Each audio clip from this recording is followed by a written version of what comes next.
안녕하세요. 이완희 목사입니다. 오늘은 이렇게 새벽부터 해서 이렇게 눈이 오네요. 이렇게 창밖으로 눈 오는 게 이렇게 지금 보이고 있는데 여러분들 어떻게 화면에 보이시는지 모르겠습니다. 어, 이 시간에는 그 목회자가 설교단에서 그 다 풀어놓을 수 없는 그런 목회자의 삶의 비하인드 스토리 이런 것들을 좀 이렇게 오픈을 하면서 어, 특별히 이렇게 부부간의 그런 갈등의 문제를 어떻게 극복해 나가야 하는지 이런 부분에 대해서 좀 신앙적인 도움을 드리고 싶어서 이렇게 이야기를 꺼내고 있습니다. 어, 이렇게 공식적인 설교 영상 외에는 여러분들의 신앙적인 그런 그 삶에 있어서 좀 디테일한 부분에 설교 시간에 일일이 다 다루지 못하는 부분에 대해서 이렇게 좀 터치해 드리고, 그리고 때로는 좀 이렇게 도움이 되는 그 신앙의 밑바탕이 될 만한 교리적인 그런 여러분들의 교리를 보강할 수 있는 그런 소스들을 좀 이렇게 제공하는 시간으로 가지려고 합니다. 어, 혹시 그 목회자의 그 사모가 되기를 이렇게 흠모하고 계신 분들이 있나요? 어, 일단 부르심이 있다면 해야 되겠지만 이렇게 아직 시간이 남아 있을 때 그 사모라는 부르심, 이것이 무엇이고 목회자의 삶이라는 것이 어떤 삶인지 좀 이해하고 마음으로 좀 준비하는 과정이 더 필요하겠다라는 생각이 듭니다.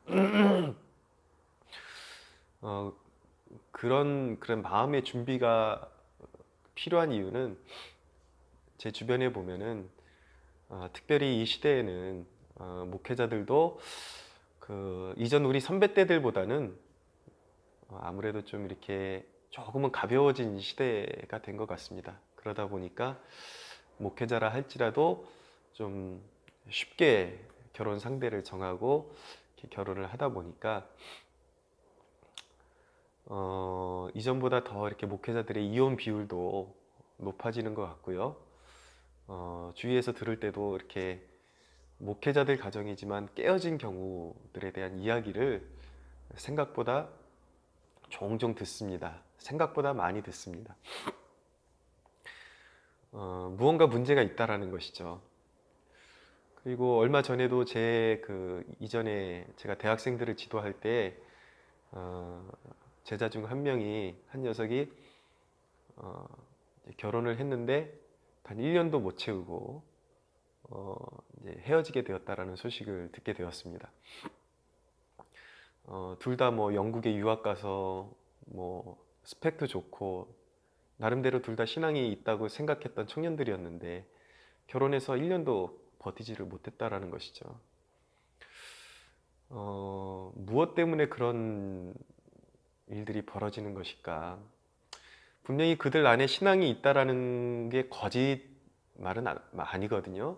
분명히 신앙은 있는데 그들의 신앙적인 추구와 그런 어떤 어, 가정에 대한 그런 개념이 충분히 성경적으로 고민이 돼 보지 않은 상태에서 너무 이렇게 준비가 되지 않은 상태에서 결혼이 되어졌기 때문에 그런 실수를 범하게 된 것이 아닌가라는 생각을 가지게 됩니다. 이 시대는 사실 영적인 사사 시대와 같다라고 생각이 됩니다. 가정관이 완전히 그 파괴되고요. 하나님이 가정을 세우신 그 목적에 대해서 완전히 상실해버린 시대가 되었다고 판단이 듭니다. 그래서 가정이 무엇인지를 모르기 때문에 너무 이렇게 상대방에 대한 서로의 그 자기만의 그런 이상들이 있어서 실제적인 결혼 생활로 들어갔을 때에 당면하는 그 어려움들을 극복하지 못하고 그냥 뜻이 맞지 않는구나 라고 그렇게 생각하고 이제 유일한 해결책으로는 서로 헤어지는 게 답이다. 이제 이렇게 되는 것이죠. 그러니까 그런 과정 속에서 본인도 상처를 받고 이제 거기서 자녀들이 있었다면 자녀들도 씻을 수 없는 상처를 받게 되는 것이고, 가정이 깨어지면 하나님 나라는 굉장한 타격을 받게 되는 것이죠. 사실 거기에 깊은 그 내면에 있는 문제는 크리스천들의 의식 세계가 생각보다 심각하게 세속화되어 있다라는 것을 보여주고 있는 것입니다. 물론 정말 인간의 그런 그 판단으로만 생각할 수 없는 특수한 상황들도 있다라는 것도 인정을 합니다. 그렇지만 그런 이혼율이 비율이 계속해서 커지고 있다라는 것, 그리스도인들 안에서도, 그것은 그리스도인들 안에 있는 이 의식 세계에, 가정에 대한 그런 생각들 가운데 문제점들도 참 많다라는 것을 깨닫게 되는 것이죠. 자, 목회자의 삶은 어떤 것인가? 그냥 거룩하기만 하고, 목회자의 가정은 그냥 너무나도 거룩하기 때문에 행복하기만 하고 서로 양해하고 이해하고 섬기는 삶만이 존재하는 것일까? 제 기억으로는 전혀 그렇지 않았습니다. 그러니까 여느 가정들이 싸움이 많은 것처럼 저희 가정도 그랬습니다. 뭐 어떤 그 크리스천 부부들은 뭐 몇 년 동안 자기네는 소리 한번 높여본 적이 없다, 뭐 그렇게 성자같이 사는 사람들도 있더라고요. 근데 어쨌든 간에 저희는 그렇지 못했습니다. 특별히 제가 개척교회를 시작하면서 본의 아니게 이 갈등은 더 커질 수밖에 없었습니다. 그런 개척의 그 여정 가운데 한 그런 그렇게 주마등같이 지나온 역사 가운데 한 시점을 이렇게 떠올려서 생각을 해보면요, 캠퍼스 성막교회 시절 그 초에는 지하 예배당을 얻어가지고 들어왔는데 사택이 없었습니다. 근데 그때 제 아내의 그 상태가 어땠냐면 이제 만삭이 돼가지고 그 어느 때보다도 몸을 잘 추스려야 될 텐데 이제 살 곳이 없어가지고 교회 그 지하 예배당 그 막 물이 그냥 쉴 틈 없이 나오고 곰팡이 피고 그런 지하 예배당에서 한 3개월 이상 아내와 함께 거기서 생활했던 기억이 나고요. 그러니까 사모될 생각이, 아예 사모로 자기가 부름받았다라고 이렇게 각오하고 결혼하시는 분들도 있겠지만 제 아내 같은 경우는 거의 사모에 대한 부르심을 느껴본 적이 없었던 사람이라고 이야기를 했거든요. 근데 이제 결혼을 해서 남편이 개척 목회까지 했는데 순탄하게 그냥 모든 것이 다 준비된 상태에서 한 것이 아니라 완전히 밑바닥에서 시작을 하니까 이제 만삭이 돼서 이제 몸을 잘 관리해야 되는데도 그렇지 못한, 녹록지 못한 상황 가운데 지내게 되니까 자연스러운 것 아니겠습니까? 막 화가 나고 불평도 나오고 그렇겠죠. 또 어디서 무슨 고정적인 수입이 있는 것도 아니고 어떻게 해야 되는가? 그러니까 원망이 나올 수밖에 없는 것이죠. 그래서 그런 일로 막 다투고 나면 아내는 아내대로 속이 상하고 저는 저대로 막 마음이 상하고 어, 하루는 그런 이제 다툼이 일어나 가지고 막 너무 속이 상하기도 하고 제 자신에 대한 그런 회한들, 남들은 그렇게 개척을 해도 이미 다 준비된 상태에서 탄탄대로로 걸어가는 개척도 많은데 나는 나름대로 부르심을 느끼고 순종했다고 생각하는데도 이렇게 연단이 깊을까? 뭐 제 자신이 그렇게 원망스럽기도 하고 가장의 노릇을 이렇게 제대로 할 수 없는 그런 상황들에 대해서 뭐 아내가 투정하면 투정하는 그 모든 말 한마디 한마디가 맞는 말이죠. 맞는 말인데도 가장 어려울 때에 또 이해받지 못하는 그 마음이 너무 속상하고 서운하기도 하고 어, 또 여기에 올인해야 되니까 이제 어, 다른 일을 겸해서 하기는 힘든 거죠. 사실 이제 목회자들 가운데 다른 자기 일을 가지면서 목회하시는 분들도 있는데 많은 분들이 이제 그런 분들이 되게 대단하다, 이제 존경받을 만하다 그렇게 하는데 맞습니다. 존경스럽습니다. 근데 제가 경험한 목회 현장은 사람이 제가 대형 교회부터 다 이렇게 훈련을 받아서 지내와 봤잖아요. 성도가 5명이 있든지 5천 명이 있든지 목회자가 해야 될 일은 똑같습니다.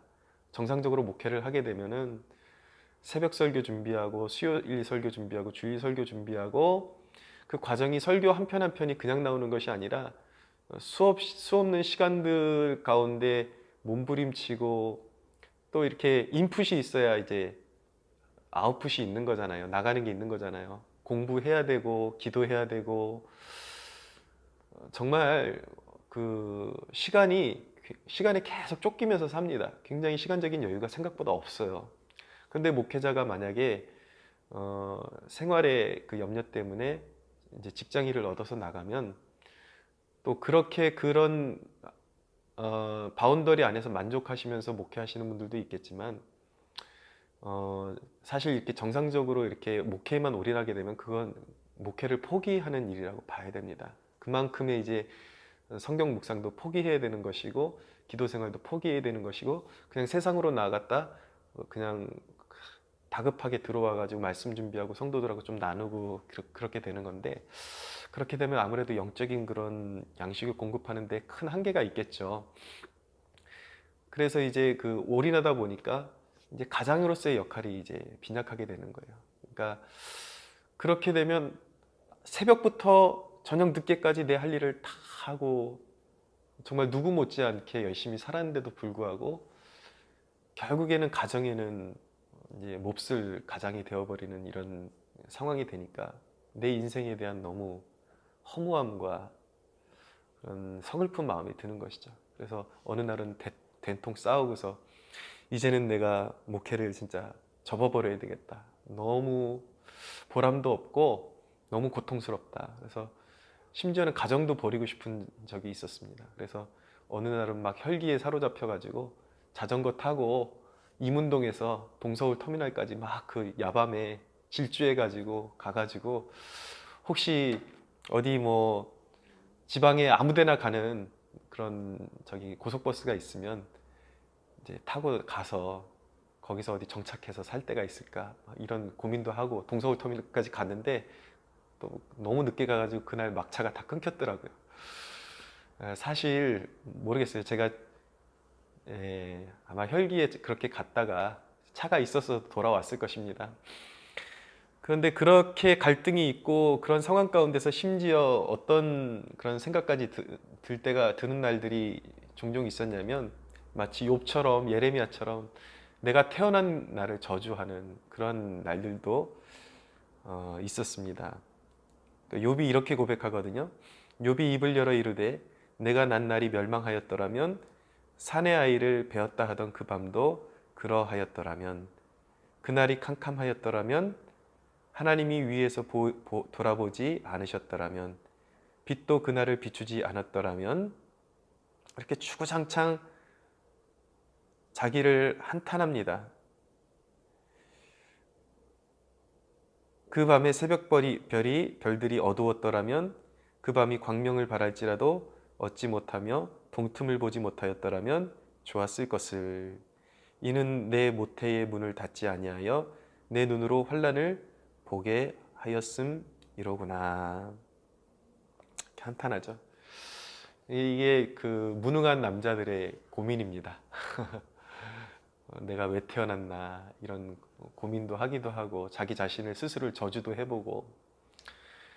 근데 이런 또 영상을 혹시 믿음이 없는 분들이 보시면 왜 하나님은 당신들에게 복을 주신다 그러더니 왜 이렇게 고통스러운 삶을 사느냐, 말은 끝까지 들어봐야 하는 것입니다.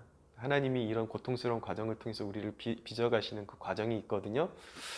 근데 준비되지 않고 서로 빚어져가는 삶에 대해서 소망이 없는 세대는 조금만 성격이 틀리고 고난이 오면은 서로 상대방 탓을 하고 손가락질하고 저주하고 그리고 헤어지는 길을 선택하게 되는 것이죠.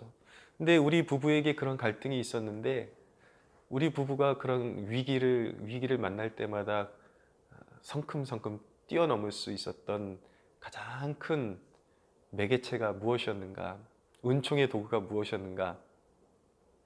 그것이 바로 하나님의 말씀을 공유하는 것이었습니다. 같이 묵상하고 나누고 그랬다는 얘기가 아니고요. 같은 본문으로 성경을 통독하는 것이었습니다. 근데 정말 하나님의 말씀이 살아있는 검이고 인격이고 우리를 다스리시는 말씀이라는 것이 너무 실감났던 것이 무엇이냐면, 그런 위기를 만날 때마다 우리에게 우리 상황에 맞는 말씀을 꼭 맞게 그 상황마다 저에게도 주시고 아내에게도 동시에 주시더라고요. 그래서 제가 사과해야 될 부분이 있다면 하나님의 말씀을 통해서 성령님께서 그 말씀을 비추어 주셔서 제 마음을 자극해 주셨어요. 그래서 제가 먼저 가서 아내에게 아내의 마음을 풀어줄 수 있도록 그렇게 역사하셨고, 때로는 제 마음이 너무 원통해서 풀어지지 않을 때가 있었을 때는 동일한 성경을 읽고 그랬을 때 아내에게 그 말씀을 비추어 주셔서 아내로 하여금 회개에 이르게 하시고 저에게 먼저 찾아와서 제 마음을 풀어주고 이해할 수 있는 마음을 부어주셨다라는 것이죠. 그러니까 여러분, 중요한 것은 우리 그리스도인이 정말 행복한 삶을, 정말 하나님이 빚어가시는 삶을 영위하고 싶다 그러면 인생에 어떤 날벼락이 떨어져도 하나님의 그 은총의 그 통로들을 막아놔서는 안 되는 것입니다. 아무리 상심해도 기도는 해야 되는 것이고, 아무리 좌절이 와도 그날 말씀을 걸러서는 안 되는 것입니다. 하나님께서 어떤 말씀을 통해서, 어떤 본문을 통해서 우리의 삶을 다스려 오실 줄 몰라요. 근데 또 한 가지 문제는 이 세대가 말씀을 큐티가 워낙 보편화되어 있으니까 말씀은 읽긴 읽는데 다 자기 주관대로 읽는 것이 습관화되어 있고 좋은 것만 취하려고 그러는 그런 나쁜 습관들이 그런 몸에 배 있거든요. 그것이 아니라 그리스도의 십자가를 관통해서 말씀을 정확히 묵상하는 법을 배워야 되는 것이죠. 그것은 날마다 성령님과 동행하면서 본문을 걸러먹지 않고 하나님이 주신 모든 성경의 내용을 섭렵하면서 이런 경우도 있고 저런 경우도 있구나라는 것을 계속해서 이제 묵상하고 성령님의 그 비추이심을 경험하게 될 때에 내가 내려놔야 할 부분들에 대해서 성령님께서 알게 해주시고, 내가 지금 고통을 겪고 있는 것은 사실은 내가 내려놓지 못하는 나의 인간됨, 나의 육신적인 내 옛사람이 주인 노릇하고 있기 때문에 여전히 그런 것이구나. 여러분, 결혼이 모든 것을 갖추고 결혼해야 된다. 내 남편은, 내 아내는 누구보다도 더 능력이 있어야 되고 적어도 이 정도는 갖춰야 된다. 사실은요, 썩어 빠진 이 세상의 논리인 것입니다. 세상의 생각이라고요. 그런 생각을 가지고 결혼을 하니까 이제 결론이 그렇게 날 수밖에 없는 거예요. 미안하지만 그 원치 않는 그런 그 상황 속에서 정말 피치 못할 그런 이유가 있는 분들에게 이야기하는 것이 아니라 대부분은 그렇다라는 것입니다. 근데 감사한 것은 그렇게 말씀으로 빚어지면서 제 아내도 그런 목회자의 그런 가정에 와서 자기가 담당해야 될 자기 십자가가 있다라는 것을 알아가기 시작했어요. 너무 감사한 일이죠. 내 고생이 남편 때문인 줄 알았는데 알고 보니까 어느 정도는 남편 때문에 오는 고난도 맞는 것 맞지만, 그렇지만 그 과정 자체도 나를 빚어가시기 위한 하나님의 영원한 섭리 가운데 한 부분이었다라는 것을 비로소 깨닫게 되면서 영적인 성숙이 이루어지게 된 것이죠.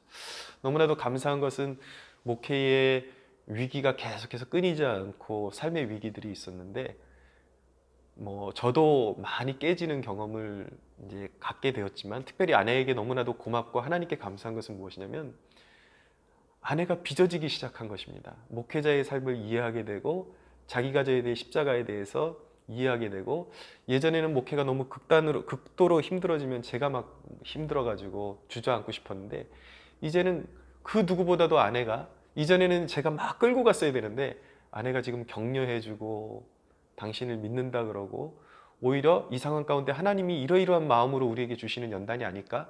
막 이런 식으로 상황을 믿음의 눈으로 해석하고 용기를 주는 그러한 위치까지 오게 되었습니다. 여러분, 묵시가 없는 백성은 방자히 행한다고 말씀하고 있습니다. 하나님의 말씀이 그 가정에 없으면요, 반드시 육신이 왕노릇하고 인간됨이 왕노릇하고 결국은 갈등과 상처와 그런 원망 가운데 결국은 깨어지는 길로 갈 수밖에 없는 것입니다. 여러분, 어떤 결혼 생활을 꿈꾸고 있습니까? 젊은이들이요, 결혼에 대한 환상을 맛보십시오. 그때만 누릴 수 있는 특권이기도 합니다. 그러나 결혼은 현실이라는 것. 결혼은 하나님의 거룩한 교회가 성장해가지고 성숙해가는 그러한 광야와 같은 것이고 훈련의 터전이라는 것을 각오하시고 기대하셔야 합니다.